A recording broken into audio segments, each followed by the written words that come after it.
करेंगे। तो चलिए इस बीच आगे बढ़ेंगे। बड़ी खबर आपको बता दें, ईरान ने यूएई का दूसरा शिप हाईजैक किया है। यूएई के तेहरान के साथ संबंध खत्म करने के बाद हाईजैक हुआ है। कल यूएई का एक शिप हाईजैक कर चुका था ईरान।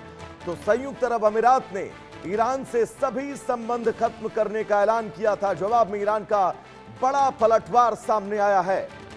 तो ईरान और संयुक्त अरब अमीरात ये दोनों पड़ोसी देश, लेकिन अब इन दोनों देशों के बीच संबंध पूरी तरह से खत्म हो चुके हैं। और अब इन संबंधों के खत्म होते ही ईरान ने बड़ा पलटवार यूएई को दिया है। ईरान ने यूएई का दूसरा शिप भी हाईजैक कर लिया है। यानी अब ये मानकर चलिए कि इन सभी खाड़ी देशों में मौजूदा हालात और मौजूदा स्थितियों को देखकर आप ये अंदाजा लगा सकते हैं कि स्थितियां बहुत जल्द सामान्य नहीं होने वाली हैं। संयुक्त अरब अमीरात और ईरान के बीच नजदीकियां ये पूरी दुनिया जानती है, लेकिन इस युद्ध के बीच कुछ स्थितियां ऐसी बनी और इन हालातों के बीच अब ईरान ने यूएई का दूसरा शिप भी हाईजैक कर लिया है।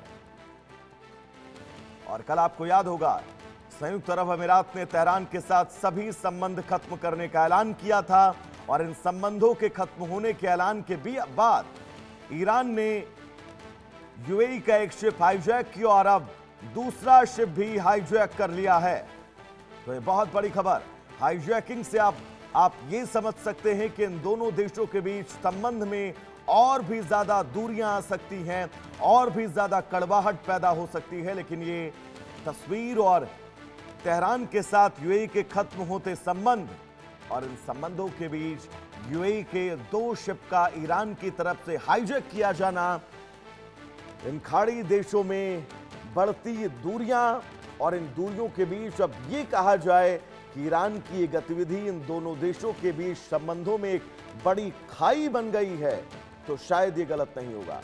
फिलहाल बड़ी खबर, हाईजैकिंग से अब सियासी तनाव बढ़ता हुआ और इस तनाव के बीच यूएई अगला कदम क्या उठाएगा, ये देखना दोस्तों बहुत ज्यादा दिलचस्प होगा। तो चलिए फिलहाल वक्त तो चला एक बहुत छोटे से ब्रेक का, कहीं जाएगा नहीं। इंडिया न्यूज पर खबरों का सफर नॉनस्टॉप जारी रहेगा। नमस्कार। जल ही जीवन का